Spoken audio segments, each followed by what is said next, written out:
కృష్ణ పక్షుల కిలకిలా రావాలికి నిద్రలేచాడు. తనకు రాత్రి వచ్చిన కలలో జరిగిందంతా గుర్తుంది. ఈ క్షణం నుంచి నువ్వు అన్ని జంతువుల భాషలు అర్థం చేసుకోగలుగుతావు, వాటితో మాట్లాడగలుగుతావు. అదేది నమ్మశక్యంగా లేదు. తనకు దేవత ప్రత్యక్షం అవడం, తనను మెచ్చి 3 వారాలు ఇవ్వడం, ఇదంతా తానే నమ్మలేకున్నాడు. తను ఇవే ఆలోచనలతో పశువులకు మేత వేయడానికి వెళ్ళాడు.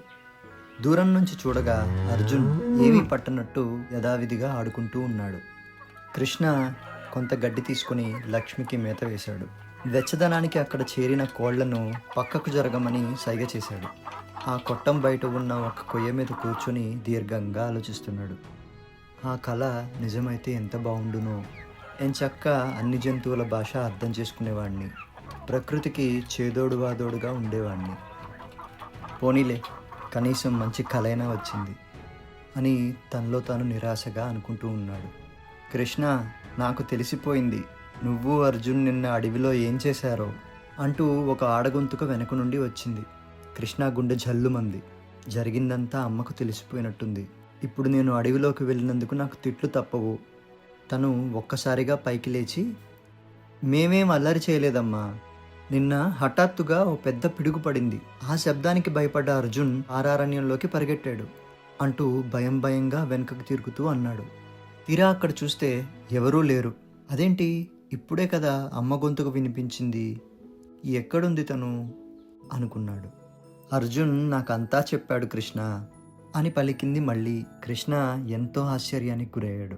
ఇంతకీ మాట్లాడుతోంది లక్ష్మి, వాళ్ళ ఆవు.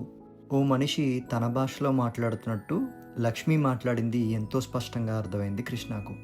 లక్ష్మి, నువ్వెలా మాట్లాడగలుగుతున్నావు అడిగాడు కృష్ణ.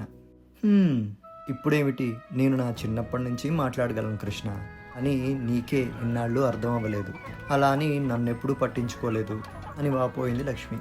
కృష్ణ ఇన్నాళ్ల నుంచి లక్ష్మి ఆకారం చూసి భయపడుతూ ఉండేవాడు. కానీ తను ఎంతో మంచి ఆవు. నువ్వు ప్రకృతి దేవతల్ని కలిసావా కృష్ణ అని అడిగింది లక్ష్మి. కలిశాను అనుకుంటా అనుమానంగా అన్నాడు కృష్ణ. అర్జున్ నాతో అన్నాడు దేవత నీకు 3 వారాలు ఇచ్చిందని. ఉష్, అది మనం బయటికి అనకూడదు లక్ష్మి అని లక్ష్మి అంటూ ఉండగా ఆపాడు కృష్ణ. అర్జున్ చెప్పిన దాన్ని బట్టి చూస్తే నువ్వు ఎవరితోనూ అనకూడదు, కానీ మాకు అలాంటి నిబంధనలు లేవు అంటూ నవ్వింది లక్ష్మి. జరిగేదంతా పక్కనే ఉండి ఓ కోడి గమనిస్తూ ఉంది. ఏంటి అలా చూస్తున్నావు అని అడిగాడు కృష్ణ. మరేం లేదు, నీకున్న వరాలు నా గుడ్లు పొదగడానికి ఉపయోగపడతాయా లేదా అని పక్కన నుంచి విని ఇక్లించాడు అర్జున్. కృష్ణ కూడా నవ్వుకున్నాడు. తనకి నమ్మకం కుదిరింది, తనకు దేవత ప్రత్యక్షం అవ్వడం, వరాలు ఇవ్వడం నిజమేనని. ఎక్కడి నుంచో ఎగురుకుంటూ వచ్చి ఓ కాకి పక్కనే ఉన్న చెట్టు మీద వాలి అరుస్తూ ఉంది. దానికి బాగా దాహంగా ఉన్నట్టుంది. కృష్ణ తనకు నీరు ఉన్న పాత్ర చూపించాడు. ఆ కాకి అనుమానంగా వచ్చి కొంత నీరు తాగింది. అంతా కుశలమా అని అడిగాడు కృష్ణ కాకిని. తన బాధ చెప్పుకోవడానికి ఒకడు దొరికినందుకు ఆ కాకి సంతోషించి ఇలా అంది. నా పేరు కాల, నా మిత్రుడు ఓ ఎలుకబంటి, తన పేరు బాలు. నేను బాలు అడవిలో చెట్టు కింద కూర్చొని కబుర్లు చెప్పుకుంటూ ఉండగా బాలుకి మత్తిచ్చి ఎత్తుకుపోతున్నారు. నాకు ఏం చేయాలో తోచక సాయం కోసం అన్ని దిక్కులు గాలిస్తున్నాను. నా మిత్రుణ్ణి కాపాడడానికి సాయం చేస్తావా? తప్పకుండా చేస్తాను కాలా, భయపడకు, వాళ్ళు ఎక్కడున్నారో చెప్పు అని ధైర్యం చెప్పాడు కృష్ణ. నువ్వు పరిగెట్టుకుంటూ అక్కడికి చేరేపాటికి ఆలస్యం అవుతుందేమో, నాకు చాలా భయంగా ఉంది అని అనుమానపడింది కాల.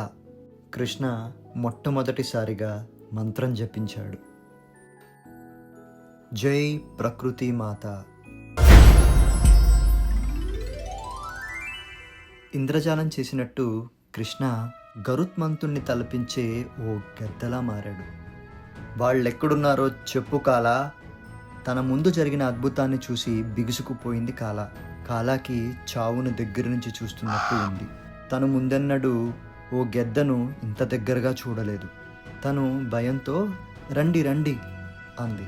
మెరుపు వేగంతో ఆకాశంలోకి దూసుకెళ్ళింది ఆ గెద్ద. పాపం కాల కృష్ణ వేగాన్ని అందుకోలేకపోయింది. కృష్ణ ఆకాశం నుండి అడవిలో ఆ బండిని గుర్తించాడు. ఆ వేటగాళ్ళు బాలుని బండిలో ఎక్కించి తాళ్లతో కట్టేస్తున్నారు. ఆకాశం నుండి నేల మీదకు పిడుగుపడినట్టు కృష్ణ ఒక్కసారిగా ఆ బండి వైపు దూసుకొచ్చాడు. మొత్తం 4 వేటగాళ్ళు.